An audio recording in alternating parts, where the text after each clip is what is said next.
की, लेहड़ा मैया की, लेहड़ा मैया की। जय श्री राम, जय जय श्री राम। मंच पर उपस्थित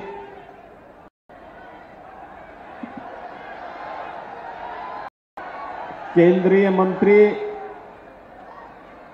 और भारतीय जनता पार्टी के महाराजगंज संसदीय सीट पर लोकप्रिय प्रत्याशी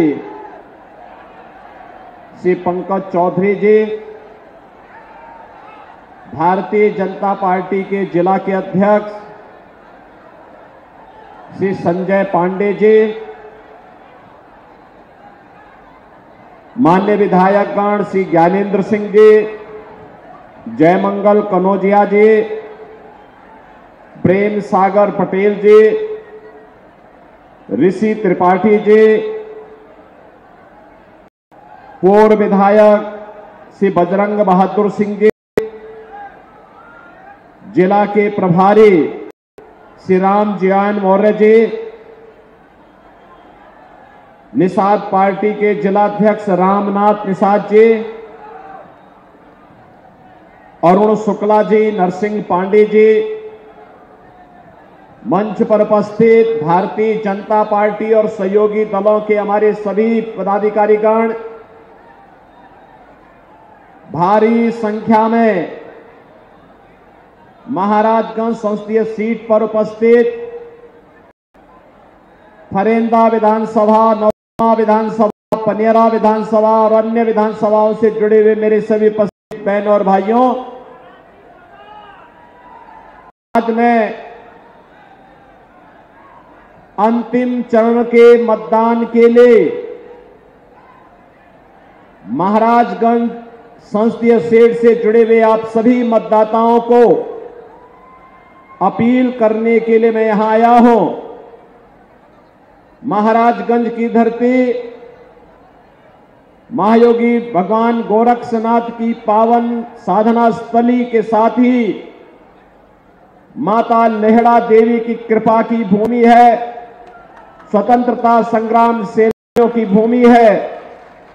इस पावन धरा को करते हुए आप सब ने उत्साह दिखाया है, मैं इसके लिए आप सबका हृदय से अभिनंदन करता हूं, स्वागत करता हूं। बहनों और भाइयों, आप देख रहे होंगे चुनाव की पूरी प्रक्रिया को। पिछले 2 महीनों से अनवरत, बिना रुके, बिना डिगे, बिना झुके पूरे देश के अंदर चुनाव प्रचार के लिए हम लोग जा रहे हैं। और आज मैं कह सकता हूं, जब 5 चरणों के चुनाव संपन्न हो चुके हैं, छठे चरण का चुनाव कल होने जा रहा है। और भाइयों, 5 चरणों के चुनाव में अब तक जो सुनामी है मोदी जी के समर्थन में, उसको देख के मैं कह सकता हूं कि पूरे देश के अंदर जो नारा है, जो स्वर गूंज रहा है, एक एक नागरिक के मन में एक ही भाव है, और वह भाव है कि फिर एक बार मोदी सरकार। तो मोदी सरकार, तो लोग बोलते हैं मोदी सरकार, एक कांग्रेस और समाजवादी पार्टी के लोग बोलते हैं कि मोदी सरकार क्यों,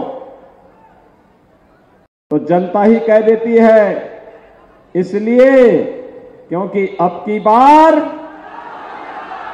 400 पार, अब की बार 400 पार। तो बहनों और भाइयों, 400 पार के इस नारे से एक कांग्रेस और समाजवादी पार्टी का जो इंडी गठबंधन है, इनको चक्कर आने लगता है। ये लोग घबराते, 400 पार कैसे? तो जनता जनार्दनों ने जवाब देती है, जवाब ये देती है कि जो राम को लाए हैं, क्यों महाराजगंज से सहमत है ना, जो राम को लाए हैं हम उनको लाएंगे। तो वे इससे घबरा जाते हैं क्योंकि एक तरफ राम भक्त हैं मोदी जी के नेतृत्व में और दूसरी तरफ राम द्रोही हैं जो राम का तो विरोध करते ही रहे हैं और विरोध करते करते भाजपा का विरोध करते हुए राम का विरोध किए हैं और भगवान राम का विरोध करते करते अब भारत का विरोध कर रहे हैं। और भाइयों, ये लोग राजनीति के लिए, अपनी राजनीति के लिए, सत्ता प्राप्त करने के लिए इन लोगों ने देश की जितनी क्षति की है वह अपूर्णीय क्षति है। सत्ता की अतिलिप्सा ने के कारण पहले देश का इन्होंने विभाजन किया, फिर देश के सामाजिक ताने बाने छिन्न भिन्न किया, देश को जाति के नाम पर, क्षेत्र के नाम पर, भाषा के नाम पर आपस में लड़ाने का काम किया और आज फिर वही झूठ बोल रहे हैं। कोई कहता है कि आरक्षण समाप्त करेंगे, कोई कहता है कि संविधान को बदल देंगे। इतनी झूठी कोरी बकवास। ये कांग्रेस देश के खिलाफ साजिश कर रही है। सच्चाई तो ये है कि कांग्रेस के नेतृत्व में जो ये गठबंधन है, चाहे वह समाजवादी पार्टी का हो, चाहे वह आरजेडी का हो, चाहे वह आम आदमी पार्टी का हो, सच्चाई तो यह है कि बहनों और भाइयों, इनका गठबंधन यह बाबा साहब भीमराव अंबेडकर का विरोधी रहा है। याद करिए, बाबा साहब भीमराव अंबेडकर को चुनाव हराया था कांग्रेस ने। जब समाजवादी पार्टी की अखिलेश यादव की सरकार प्रदेश में आई थी तो अखिलेश यादव ने बनते ही सबसे पहला काम क्या किया? उसका पहला वक्तव्य था कि बाबा साहब भीमराव अंबेडकर, साहू जी महाराज, सावित्रीबाई फुले, ये जितने भी महापुरुषों के स्मारक लखनऊ में बने हैं उन सबको तोड़ेंगे। ये बात ये अखिलेश यादव ही कहते थे। और इन्होंने बाबा साहब भीमराव अंबेडकर के नाम पर, कांसी राम जी के नाम पर जो भी संस्थान बने थे सबका नाम हटाने का पाप किसी ने किया था? इस समाजवादी पार्टी और कांग्रेस के गठबंधन की सरकार ने किया था। बहनों और भाइयों, अपने स्वार्थ के लिए संविधान के साथ छेड़छाड़ करना, देश के अंदर इमरजेंसी लगाना, भारत की भावना के साथ खिलवाड़ करना, एक कांग्रेस की फितरत रही है और कांग्रेस आज फिर वही शरारत करने पर उतारू है। कांग्रेस ने, अभी आपने देखा होगा कांग्रेस का एक सहयोगी पश्चिमी बंगाल में टीएमसी है। टीएमसी का मतलब तृणमूल कांग्रेस, यह पश्चिमी बंगाल में है। इसने वहां ओबीसी का सारा आरक्षण मुसलमानों को दे दिया था और परसों ही कोलकाता हाई कोर्ट ने कहा है कि तृणमूल कांग्रेस के द्वारा ओबीसी का आरक्षण मुसलमानों को देना असंवैधानिक है और उन्होंने वहां की सरकार के इस कार्य को पूरी तरह खारिज करके कहा कि मुसलमान देश के अंदर आरक्षण का अधिकारी नहीं हो सकता है। बहनों और भाइयों, बाबा साहब भीमराव अंबेडकर ने भी कहा था कि संविधान के अंतर्गत अनुसूचित जाति, जनजाति और मंडल कमीशन के अंतर्गत ओबीसी की जातियों को आरक्षण पाने का अधिकार है।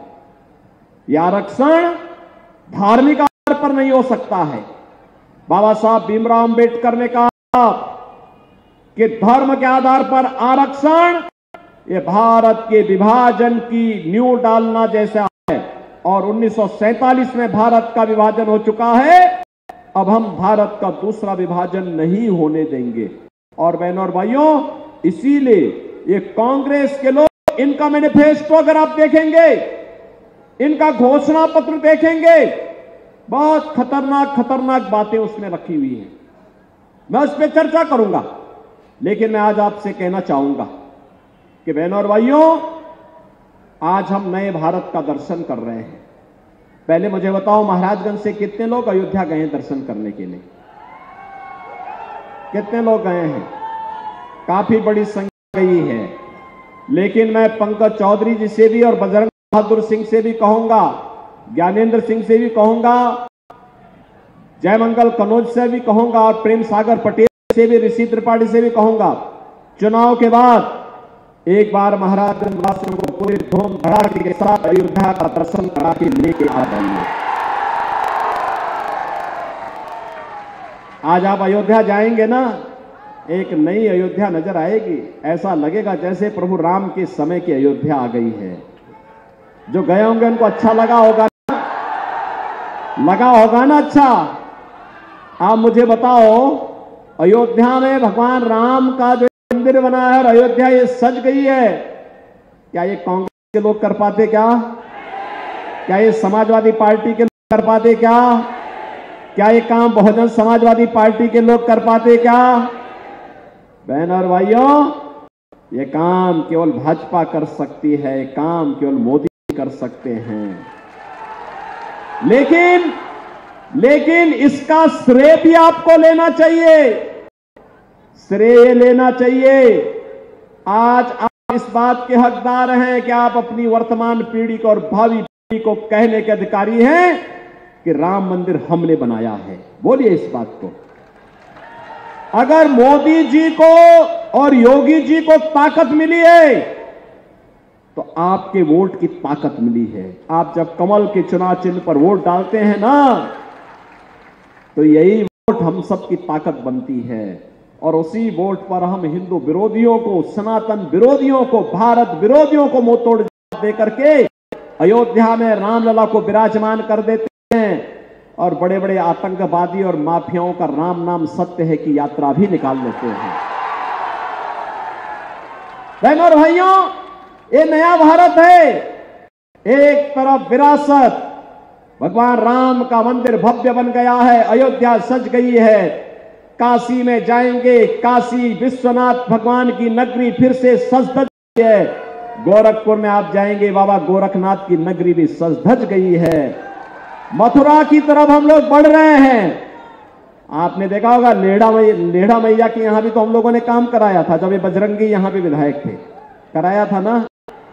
बहन और भाइयों, ये काम केवल भाजपा कर सकती है। आप देखो, समाजवादी पार्टी की सरकार थी, कांग्रेस की सरकार, वे क्या करते थे? सारा पैसा कब्रिस्तान में देते थे नहीं देते थे? हमने यही पैसा घुमा करके उल्टा घुमा दिया। ये लोग उल्टा घुमाते थे, पैसा आपका, प्रदेश का, उस पैसे को एक कब्रिस्तान की बाउंड्री करने में। और कोई भी गांव की जमीन है, किसी गरीब की जमीन है, पता लगा अगले दिन 4 लोग टोपी पहन कर गए और वहां पर वो बाउंड्री करने लगते थे और एक बोर्ड चिपका देते थे, कब्रिस्तान है। हम लोग तो रोज लड़ते थे, यहां रोज लड़ते थे। लेकिन आज कब्रिस्तान नहीं, आज यही पैसा भारत के विरासत को, भारत के देवालयों को सजाने में खर्च होता है, उनके सुंदरीकरण के लिए खर्च होता है, यात्रियों की सुविधा के लिए, श्रद्धालुओं की सुविधा में खर्च होता है। और एक एक करके हर एक स्थान को भव्य स्वरूप दिया जा रहा है और भव्य स्वरूप देकर के आम जनमानस की भावनाओं को सम्मान देने का काम किया जा रहा है। एक तरफ यह और दूसरी तरफ देश के अंदर विकास, हाईवे बन रहे हैं, 4 लेन, 6 लेन, 12 लेन के हाईवे, एक्सप्रेसवे बन रहे हैं, रेलवे लाइन बिछाई जा रही है। आनंद नगर से सिसवा तक पूरी रेल लाइन की स्वीकृति हो चुकी है, कार्य भी प्रारंभ होने जा रहा है। बहन और भाइयों, आप अनुमान करिए, 17 के पहले इस महाराजगंज की सड़कें सबसे खराब मानी जाती थी और आज आसानी से आप चल पा रहे हैं, इसलिए क्योंकि आपने सही जगह वोट का इस्तेमाल किया था। इसलिए आज मेडिकल कॉलेज भी महाराजगंज में, गोरखपुर में एम्स बन गया, फर्टिलाइजर चल गया, सिद्धार्थनगर में मेडिकल कॉलेज का निर्माण हो गया, कहीं एम्स बन रहे हैं, कहीं आईआईटी बन रहा है, कहीं आईएम बन रहा है, कहीं ट्रिपल आईटी, कहीं पे एनआईटी। यूनिवर्सिटी का निर्माण, एक नई पहचान बन रही है भारत की। ये विकसित भारत की आधारशिला बन रही है। ये नए भारत की पहचान बन रहे हैं। विकास भी है, देश का सम्मान भी बढ़ा है, सुरक्षा भी पुख्ता हुई है। कांग्रेस के समय में आतंक की घटना घटित होती थी और कांग्रेस के नेताओं से बोला जाए, उस समय की सरकार से कहा जाता था कि आतंकवादियों के खिलाफ कार्रवाई करो, तो ये कहते थे आतंकवादी सीमा पार के हैं। और आज तो क्या है, मोदी के नेतृत्व में आतंकवाद और नक्सलवाद समाप्त। पटाखा भी जोर से फट जाए तो पाकिस्तान पहले सफाई देता, कहता साहब मेरा हाथ नहीं है। उसे मालूम है, मुझे उसे मालूम है कि अगर देर लगाई तो ऐसा ना हो कि भारत के बहादुर जवान घुस करके फिर वहीं पे मार और उनकी ऐसी की तैसी कर दे। बहनों और भाइयों, ये नया भारत है, छेड़ता नहीं है, लेकिन कोई छेड़ेगा तो उसको छोड़ता भी नहीं है। लेकिन ये हिम्मत केवल बीजेपी और मोदी जी दिखा सकते हैं, कांग्रेस नहीं दिखा सकती। कांग्रेस दिखा पाएगी कि क्या? समाजवादी से अब उम्मीद करते हैं क्या? अरे ये लोग तो आज भी पाकिस्तान का राग अलाप रहे हैं, कहते हैं पाकिस्तान को कुछ मत बोलो, उसके पास एटम बम है। तो हमने कहा हमारा एटम बम क्या फ्रीज में रखने के लिए रखा है क्या? बहनों और भाइयों, ये नया भारत है, किसी को धमकी नहीं देता है, मानवता के कल्याण का मार्ग प्रारंभ करता है, प्रशस्त करता है। लेकिन अगर कोई धमकी देगा तो उसको उसका जवाब उसी भाषा में देने की हिम्मत भी भारत करता है। सुरक्षा भी है, सम्मान भी है, विकास भी है, और गरीब कल्याणकारी योजनाओं की तो कोई गिनती नहीं। 80 करोड़ लोग फ्री में राशन, ये समाजवादी पार्टी की सरकार के समय सब राशन माफिया हड़प जाते थे। 5 लाख रुपए का आयुष्मान भारत का कार्ड, किसी भी हॉस्पिटल में देश के अंदर जाएंगे आपको उसके उपचार की सुविधा मिल जाएगी। यहां पे बंटा गांव 18 बस्तियां के लिए महाराजगंज में थी, दर दर की ठोकरें खाती थी, आज उनको रेवेन्यू विलेज के रूप में मान्यता दी गई है। आजादी के बाद उनको पहली बार एहसास हुआ है कि हम भी आजाद भारत के नागरिक हैं, सम्मानजनक जीवन जी रहे हैं। उनके मकान बने, वहां बिजली जा रही है, वहां सड़क जा रही है, वहां पानी की सुविधा है, उनके लिए स्कूल बनाए जा रहे हैं। और अब तो मैं धन्यवाद दूंगा उन लोगों को कि उन्होंने ऑर्गेनिक और इंटीग्रेटेड फार्मिंग की कार्रवाई को भी यहां आगे बढ़ाना प्रारंभ किया है। बहनों और भाइयों, किसानों को किसान सम्मान निधि, हर गरीब के घर में शौचालय, हर घर नल की योजना।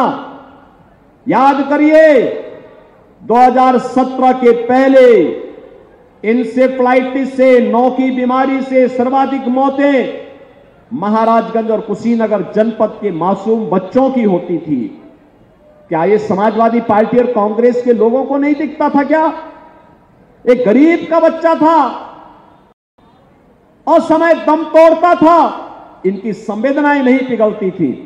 हम लोगों ने संवेदना व्यक्त की, हम लोग गए, सरकार में आए, इंसेफ्लाइटिस को माफिया की तरह हमेशा के लिए समाप्त कर दिया। अब इंसेफ्लाइटिस से बच्चों की मौत नहीं होती है यहां पे। आज तो मेडिकल कॉलेज का निर्माण महाराजगंज में हो रहा है। मोदी जी ने कहा है अब तक देश के अंदर 60 करोड़ गरीबों को आयुष्मान भारत का कार्ड दिया है। वे कहीं भी जाएंगे 5 लाख रुपए का उपचार कहीं भी हर वर्ष करा सकते हैं। और 4 जून को फिर एक बार मोदी सरकार बनेगी तो बहनों और भाइयों, 70 वर्ष से ऊपर के जितने भी लोग होंगे, 70 वर्ष से ऊपर के, उन सबको 5 लाख रुपए प्रतिवर्ष उपचार के लिए आयुष्मान भारत कार्ड की सुविधा सरकार उपलब्ध करवाएगी। मोदी जी ने घोषणा कर दी है। अब तक 4 करोड़ गरीबों के मकान बने और मोदी जी ने कहा है जितने भी गरीब बाकी बचे हैं, जिनके पास अपने आवास नहीं है या कच्चा जर्जर आवास है, उनको भी एक एक आवास उपलब्ध करवाएंगे। क्या ये काम कांग्रेस और समाजवादी पार्टी के लोग कराएंगे क्या? मोदी जी के नेतृत्व में भारत विकास और विरासत की यात्रा को तेजी के साथ आगे बढ़ा रहा है। विकास में इंफ्रास्ट्रक्चर का भी है, विरासत में अयोध्या में भगवान राम के भव्य मंदिर का भी है, गरीब कल्याण भी है, देश की सुरक्षा भी है, देश का सम्मान भी है। लेकिन कांग्रेस के नेतृत्व में जो ये गठबंधन बना है, क्या कर रहा है? इनका मैनिफेस्टो देखो। सबसे पहली बात क्या कहती है? ये कहता है आएंगे SC, ST और OBC का आरक्षण मुसलमानों को बांटेंगे। क्या आप इसको स्वीकार करेंगे? क्या ये देश इसको स्वीकार करेगा? क्या इनका मैनिफेस्टो दूसरी बात क्या कहता है? आएंगे पर्सनल लॉ लागू करेंगे। पर्सनल लॉ का मतलब जानते हैं आप? पर्सनल लॉ का मतलब है तालिबान शासन, जिसमें महिलाओं को स्कूल जाने से रोका जाता है, जिसमें महिलाएं बेटियां स्कूल नहीं जा पाएंगी, महिलाएं बाजार नहीं जा पाएंगी, उनको बुर्का पहनना पड़ेगा। अरे ये हिंदुस्तान है, ये कोई अफगानिस्तान थोड़ा है, पाकिस्तान थोड़ा है कि कोई बुर्का पहनेगा यहां पे। लेकिन ये कांग्रेस का मैनिफेस्टो कहता है कि हम पर्सनल कानून लागू करेंगे, और उससे भी आगे जाके खतरनाक बातें या क्या कहते हैं? कहते हैं अल्पसंख्यकों को उनकी रुचि के अनुरूप खान पान की स्वतंत्रता देंगे। बहनों और भाइयों, मैं पूछना चाहता हूं, ऐसा कौन सा खान पान है जो बहुसंख्यक खाता है और अल्पसंख्यक नहीं खाता है, या अल्पसंख्यक खाता है बहुसंख्यक नहीं खाता है? उनकी रुचि कहां है? अरे रोटी आप खाते हैं वो भी खाता होगा, चावल आप भी खाता होगा, आप भी खाते होंगे वो भी खाता होगा, सब्जी आप भी खाते हैं वो भी खाता है। लेकिन एक जगह आकर के ठहर जाता है, जहां पर वह गौ कसी करता है, गौ माता को मारता है, गौ का मांस खाता है, वहां पे हिंदू भड़क जाता है, कहता नहीं, जन्म जन्म का नाता है, गाय हमारी माता है और ये हम नहीं होने देंगे। मैं पूछना चाहता हूं कांग्रेस से, क्या वह गौ कसी करने की छूट देंगे क्या? और क्या आप इसकी स्वतंत्रता, इस प्रकार की उच्छृंखलता करने की छूट देंगे? बहनों और भाइयों, हमें याद रखना होगा, जो पुण्य आपके खाते में है कि आपके वोट के कारण अयोध्या में रामलला 500 वर्षों के बाद फिर से विराजमान हो गए हैं, उस पुण्य को पाप में मत बदलना। गौ कसी की छूट देकर के, कांग्रेस को गौ कसी की छूट देकर के इस पुण्य को पाप में मत बदलना। और इसीलिए मैं आपके पास आया हूं कहने के लिए, इसीलिए आया हूं। 1 जून को वोट पड़ना है, पंकज चौधरी चुनाव जीतेंगे, कोई संदेह नहीं, कोई संदेह नहीं। लेकिन इस चुनाव में रिकॉर्ड बनना चाहिए। रिकॉर्ड बनाएंगे।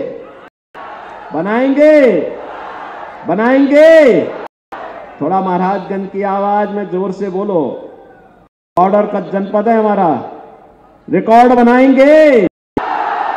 रिकॉर्ड बनेगा ना, लेकिन रिकॉर्ड तब बनेगा जब आप 2 बातें मानेंगे। मेरी 2 बात मानोगे? एक, आपके पास 24 से लेकर के 31 तक का समय है। 25, 26, 27, 28, 29, 30, 31, ठीक 7 दिन। 7 दिन में आप में से हर व्यक्ति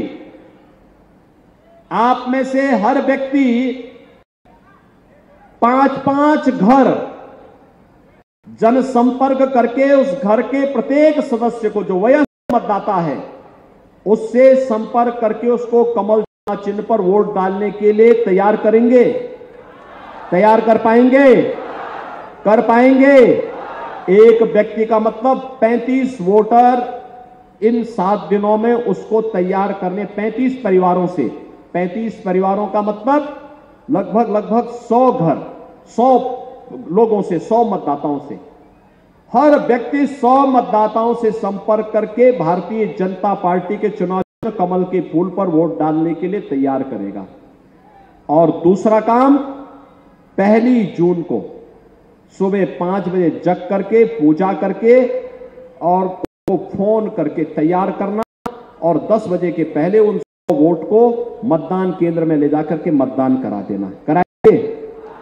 कराएंगे और सबको बोलना है आत्मनिर्भर और विकसित भारत के लिए, नौजवान के हाथ को कार्य देने के लिए, महिलाओं के जीवन में खुशहाली लाने के लिए, अन्नदाता किसानों को खुशहाल और आत्मनिर्भर बनाने के लिए, अपने श्रमिकों के सम्मान का जीवन व्यतीत करने के लिए, बेटी और व्यापारी की सुरक्षा के लिए हमें फिर से मोदी जी की सरकार लानी है। भारतीय जनता पार्टी को फिर से लेके आना है। बोलेंगे जिताएंगे। दोनों हाथ उठाकर फिर मेरे साथ बोलेंगे, भारत माता की, भारत माता की, भारत माता की जय श्री राम, जय जय श्री राम, जय जय श्री राम। जमाना